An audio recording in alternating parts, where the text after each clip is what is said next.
You have heard this your entire life. The daddy longlegs is the most venomous spider in the world. Its fangs are too small to pierce human skin, but if they could, the venom would be lethal. You have heard a teacher say it, a friend, a parent. Someone at some point told you this as a fact, and you believed it because it seemed like exactly the kind of strange, dark secret that nature would keep. There is just one problem. It is not true, not even close.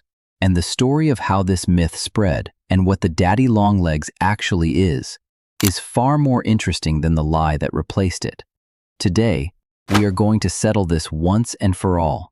We are going to find out what the daddy longlegs actually is, what it is doing in your home and garden, and why almost everything most people believe about it is wrong. But first, we need to solve a problem that most people do not even know exists. The name daddy longlegs does not belong to one animal. It belongs to two completely different creatures that share nothing but long legs and a nickname. And the confusion between them is the reason this myth has survived as long as it has. The first daddy longlegs is the one you probably meet outdoors, in the garden, under logs, on fence posts, moving across the soil with that characteristic bobbing, stilted walk.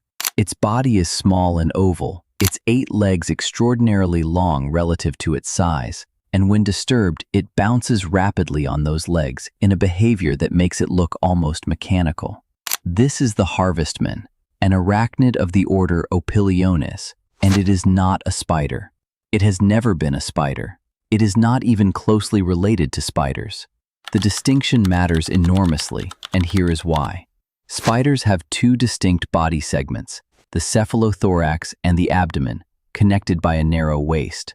They have silk glands. They have fangs connected to venom glands. The harvestman has none of these things. Its body is a single fused oval with no waist, no silk glands, and no venom glands whatsoever. It cannot produce silk, it cannot spin a web, and it has absolutely no venom, not weak venom, not trace venom, not venom too small to matter, no venom at all, of any kind, anywhere in its body. The harvestman is more closely related to scorpions and mites than it is to spiders. It is its own distinct order of arachnid, a separate lineage that simply happened to develop long legs and live in overlapping environments with spiders. Calling it a spider is like calling a bat a bird because both can fly. The resemblance is superficial. The biology is entirely different. So the first daddy longlegs, the one in your garden, is not a spider, has no venom, and poses zero threat to any human being under any circumstances.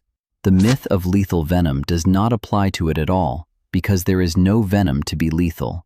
Now let's meet the second daddy longlegs. The cellar spider, Pholcus phalangioides, is a true spider. It lives indoors, in basements, garages, attics, and the undisturbed corners of rooms. It builds loose, irregular webs that look messy and unfinished compared to the geometric precision of an orb weaver. It has the long, thin legs that give it its nickname, and it shares the harvestman's habit of vibrating rapidly when disturbed, a behavior that blurs its outline and makes it harder for a predator to locate precisely.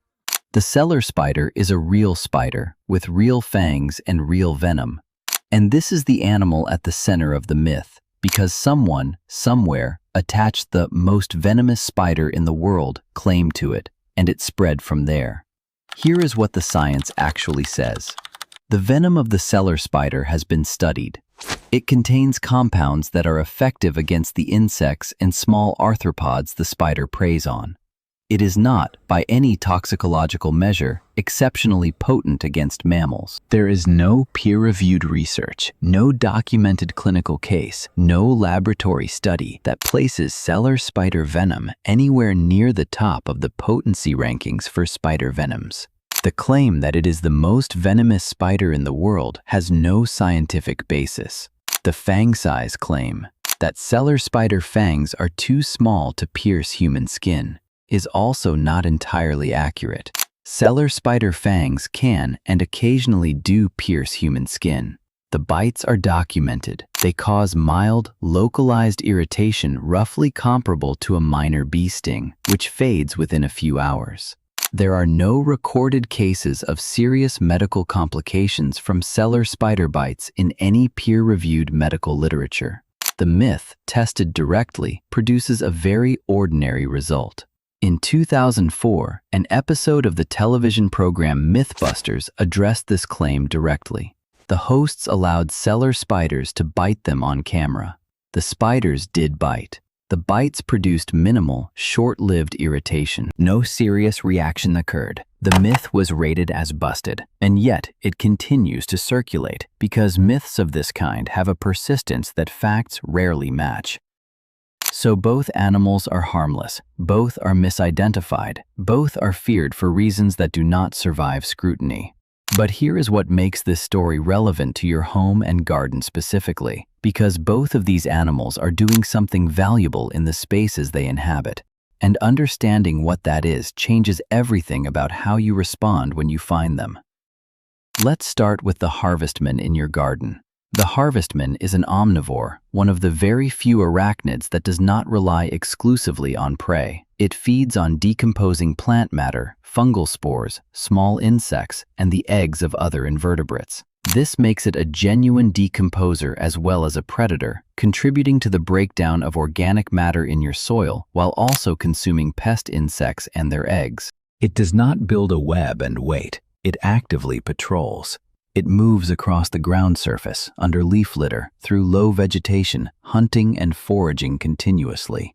Its extraordinary leg length is not incidental. Those legs allow it to cover large areas of ground quickly, while keeping its small body elevated and away from surface moisture and ground-level predators. The harvestman also has a chemical defense system. Glands on its body produce a secretion that smells strongly unpleasant to predators. Birds, frogs, and larger arthropods will generally avoid eating it once they have encountered that scent. This is why it survives without venom. It does not need venom. It has a chemical shield instead. A garden with harvestman is a garden with active ground-level predation of pest eggs and small insects, and active decomposition of organic debris. They are doing invisible work in the leaf litter that directly benefits the health of your soil. Now let's talk about the cellar spider in your home. If you have watched our earlier video about the spider in the corner of your room, you already know that the spiders living in your home are running a pest control operation inside your walls. The cellar spider is one of the most effective contributors to that operation. The cellar spider is a remarkably aggressive hunter relative to its size. It does not wait passively for prey to land in its web. It actively invades the webs of other spiders, including spiders significantly larger than itself, mimicking the vibrations of struggling prey to lure the web's owner close enough to attack. It has been documented hunting and killing black widow spiders in exactly this way. The cellar spider that lives in your basement may be the reason a black widow has not established itself there. Research conducted at the University of California documented cellar spiders consuming black widows in controlled conditions, with the cellar spider consistently initiating the attack by vibrating the black widow's web. This is not a rare or exceptional behavior. It is a consistent hunting strategy that the cellar spider uses against a wide range of web-building prey. So the spider you may have been removing from your basement, the pale, fragile-looking one with the messy web that you swept away with a broom, may have been actively preventing a black widow from taking up residence in exactly that same space. There is one more thing worth understanding about both of these animals, and it connects to the broader pattern we have explored throughout this channel. Both the harvestman and the cellar spider are sensitive to environmental conditions. The harvestman requires moist, undisturbed soil with adequate organic matter, the same conditions that support earthworms, ground beetles, and the full range of decomposer organisms that make your soil work. Its presence in your garden is an indicator of soil health. Its absence is a signal worth paying attention to. The cellar spider requires the kind of undisturbed, low-traffic spaces inside your home where pest insects also tend to accumulate. The corners of basements, the spaces behind stored boxes, the gaps around pipes and foundations. Its presence tells you that your home has the insect activity to support a predator. Its continued presence, generation after generation, means that predator is finding enough food to survive and reproduce. Neither of these animals is decorating your home or garden. Both of them are working. The myth that made them seem dangerous was never true, but the reality that they are harmless, useful, and present for good reasons is something most people never stop long enough to discover. The next time you find a harvestman bobbing across your garden path, or a cellar spider trembling in the corner of your basement, you are not looking at a threat. You are looking at an animal that is doing exactly what it is supposed to do in exactly the place it is supposed to be. Leave it there. Have you ever believed the daddy longlegs myth, or been surprised to learn what these animals actually are? Tell me about it in the comments. I read every single one, and this is one of those topics that always starts the most interesting conversations.